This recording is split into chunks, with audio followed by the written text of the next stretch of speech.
ஆசீர்வதிக்கும் தேவன் நம்மை ஆசீர்வதிப்பாரே. துதி ஸ்தோத்திரம் இயேசுநாதா, துதி உமக்கே என்றுமே. இன்று ஒரு வசனம். என் சகோதரரே, கர்த்தரிலும் அவருடைய சத்துவத்தின் வல்லமையிலும் பலப்படுங்கள். எபேசியர் 6:10. அன்புக்குரியவர்களே, கிறிஸ்தவ வாழ்க்கை என்பது எளிதானது அல்ல. அது சவால் மிகுந்தது.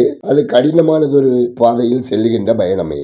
அதில் நாம் நம்முடைய ஆற்றலையும் திறமையும் சார்ந்து அல்ல, கர்த்தர் நம்மை நடத்துவார், கர்த்தர் நமக்கு பலம் தருவார், கர்த்தர் அளிக்கும் வல்லமையால் அவற்றை சாத்தியமாக்குவோம். அந்த விசுவாசமே நமக்கு தேவை. உத்தமமாக தேவனை பின்பற்றுதல் என்றால் ஒரு கடமைக்காக அல்ல, கட்டாயத்துக்காக அல்ல, பக்திக்காக அல்ல, முழு விருப்பத்தோடும் தேவனுக்கு உகந்த விதமாக பின்பற்றுதல் ஆகும். முழு மனதோடும் முழு விருப்பத்தோடும் முழு ஆயத்தத்தோடும் முழு விசுவாசத்தோடும் தேவனுடைய வழியில் நடக்க வேண்டும். கர்த்தரால் வாக்களிக்கப்பட்ட ஆசீர்வாதங்களை எல்லாம் ஏற்றுக்கொண்டு கர்த்தர் விரும்பும் பரிசுத்த வாழ்க்கை முறைகளை ஏற்றுக்கொள்ளாவிட்டால் அது கிறிஸ்தவ விசுவாசம் அல்ல.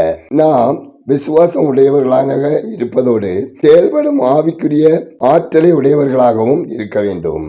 தனிப்பட்ட வாழ்க்கையில் கடமை ரீதியாகவும் பக்தி ரீதியாகவும் ஜபம், ஆராதனை, வேத வாசிப்பு என்று ஈடுபடுவது அல்ல.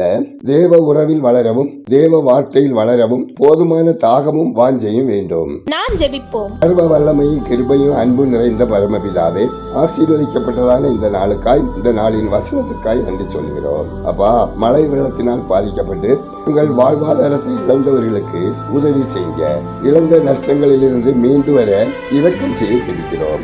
ஆண்டவரே, உங்க அன்பு பிள்ளைகள் அனைவரும் உண்மையும் உத்தமமாய் தங்களை காத்து நடக்கவும் உங்க வல்லமையில் பலப்படவும் கிருபை தாங்க. கர்த்தாவே, அனுதின வாழ்வில் முழு ஆத்மாவோடும் முழு இதயத்தோடும் முழு பலத்தோடும் முழு விசுவாசத்தோடும் உண்மையில் அன்பு கூறவும் உமக்கு பிரியமானதை செய்து உம்மை மேன்மைப்படுத்தவும் உங்க இறக்க வேண்டி ஜெபிக்கிறோம். அப்பா, ஒவ்வொருவரின் கையின் பிரயாசங்கள், போக்குவரத்து, அப்பம், தண்ணீர் ஆசீர்வதிக்கப்படவும், தொழில், வேலை, வியாபாரம், விவசாயத்தில் உங்க அனுகிரகம் வேண்டுமாயும் ஜெபிக்கிறோம். ஆண்டவரே, இந்த நாளில் பிறந்த நாளை காணும், திருமண நாளை காணும் ஒவ்வொருவரையும் அவர்கள் விருப்பம் நிறைவேற்றி ஆசீர்வதிக்க ஜெபிக்கிறோம்.